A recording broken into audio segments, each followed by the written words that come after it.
本周二和周三，辽宁省高级人民法院、丹东市中级人民法院分别对加拿大籍被告谢伦伯格案、迈克尔案公开宣判。加方就此发表声明，无理指责有关判决，甚至大言不惭，妄言寻求迈克尔获释，对谢伦伯格宽大处理。加拿大还纠集欧盟、英国共同指手画脚。对此，中方强烈谴责这些侵害中国司法主权的行为。加拿大方面公然践踏法律面前人人平等的法治精神，充分暴露出其搞双重标准的虚伪面目。来听听法学专家的分析。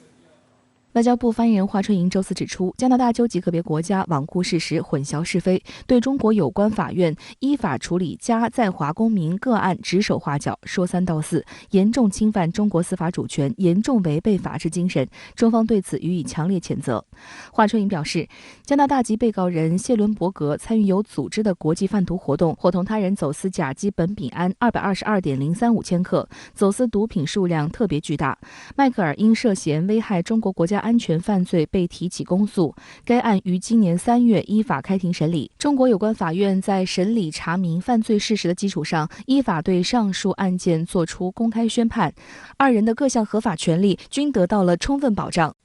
华春莹指出，中国是法治国家，无论违法犯罪人员是什么国籍，司法机关均严格依法处理，一视同仁，任何外籍身份都不是护身符。加拿大一方面标榜法治国家和司法独立，另一方面公然干预中国司法机关依法独立办案，公然践踏法律面前人人平等的法治精神，充分暴露出其搞双重标准的虚伪面目和将法律问题政治化的真实意图。浙江工商大学法学院院长、中国国际法学会理事宋杰对深圳卫视表示，加拿大外长加尔诺称，中方进行的是所谓虚假审判，这毫无道理。中方依法办案，在中国的法律框架内，充分保障了加拿大犯罪人员及加方的权利。他这个完全是对于我国法律的一个臆测，因为根据我国的刑法和刑事诉讼法，实际上我们这个审判的过程和定罪的过程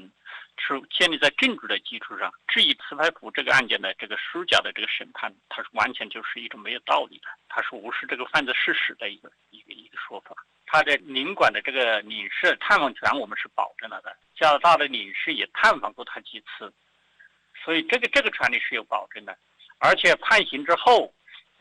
加拿大领事也是有权到这个监狱去探望的，这些方面我们都会保证。值得注意的是，欧盟对外行动署发言人就迈克尔案发表声明，抹黑中国地方法院的判决。中国驻欧盟使团回应称，迈克尔斯帕福为境外刺探非法提供国家秘密，严重损害中国国家安全和利益。我们强烈要求欧方切实尊重法治精神和中国司法主权，谨言慎行，避免对中欧关系造成负面影响。间谍犯罪在全球各国都属于严重罪行，例如美国司法部就对斯诺登提出3项间谍罪的指控，合计刑期长达30年。针对维基解密网站创始人阿桑奇的指控更多达17项，合计刑期长达175年。而阿桑奇案的另一名被告曼宁因为拒绝出庭，被以藐视法庭罪面临终身监禁。依据《中华人民共和国刑法》第431条，为境外的机构、组织、人员窃取、刺探、收买、非法提供军事秘密的，处10年以上有期徒刑、无期徒刑或者死刑。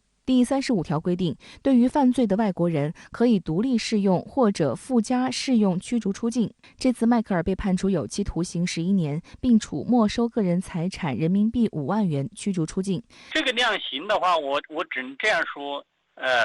第一，它是在量刑幅度之内的。第二，它这个幅度是不是均衡，这个是由法院来评价的。法院是根据案情，它涉及到一个轻重程度，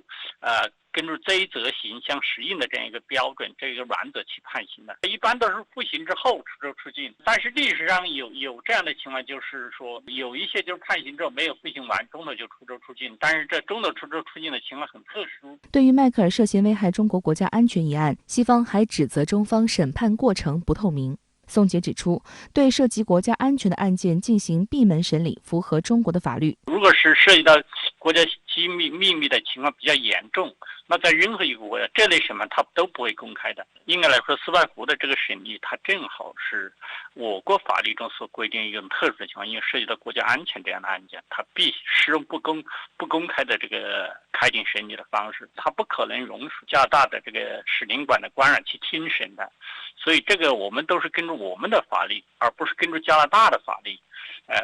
进行的。所以加拿大不能用自身的一种法律去衡量我国的法律，同时呢，国际法它是容许并不禁止这种例外的。宋杰注意到，西方国家对谢伦伯格案和迈克尔案态度有差异。对于贩毒的谢伦伯格，欧盟要求宽大处理。中国驻欧盟使团表示，毒品犯罪是世界公认的严重罪行，社会危害极大，各国都予以严厉打击。中国法律保留死刑，同时严格控制死刑适用，对危害极其严重的毒品犯罪适用死刑，有利于震慑和预防毒品犯罪。中国刑法规定，走私、贩卖、运输、制造甲基苯丙胺50克以上可判处死刑，而加拿大人谢伦伯格参与有组织的国际贩毒活动，伙同他人走私甲基苯丙胺222.035千克，性质十分恶劣，社会危害十分巨大。康明凯和斯帕夫的名字中都带有迈克尔，因此这两宗案件被加拿大媒体称为两个迈克尔案。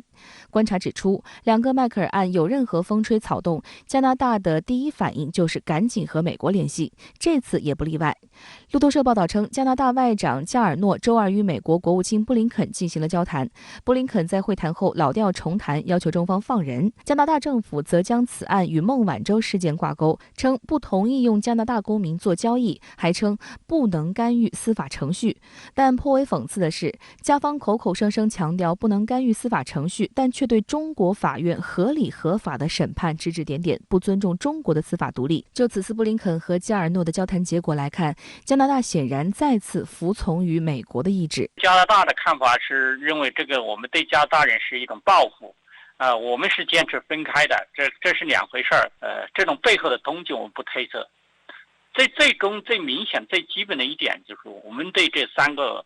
加拿大人的抓捕也好、审判也好，都是有法律依据的，也是基于他的一种犯罪事实的。我们不是凭空的，也不是在滥用司法程序的。这是最基础的一点吧。美国考虑到的是通过相关的这种炒作，可以迷惑一些不明真相的群众，让他们呢在所谓的西方的民主、自由、人权等问题上，对中国产生更加偏差的一些认知。而基于这些认知，美国下一步所要做的是在其他的方面对中国进行施压。而同时呢，美国也通过这种方式，试图以价值观、意识形态等这种所谓的政治正确来绑架自己的盟友。